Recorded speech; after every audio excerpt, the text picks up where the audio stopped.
चित्रकूट के घाट में भैया और भैंस संतन के भीड़े तुलसीदास चंदन गिरने तिलक जले रंगले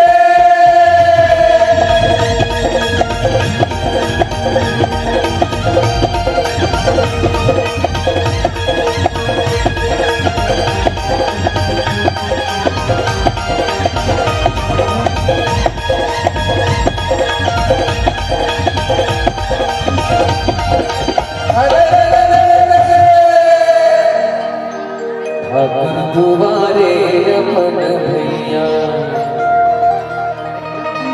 फथन पान सुपारी फथन पान सुपारी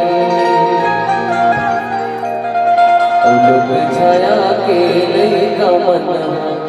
आयल तोर दुआरे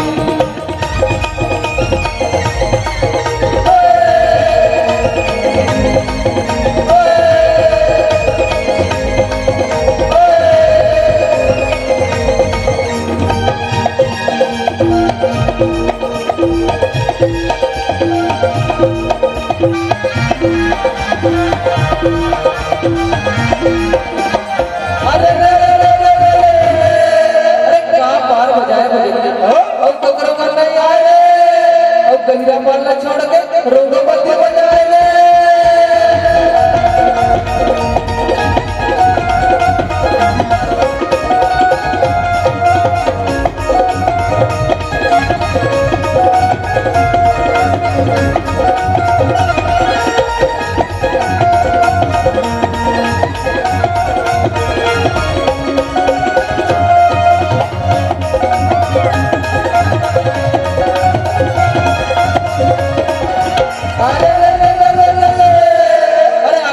पहाड़ में संगी और चढ़ गए चंदा रुक गए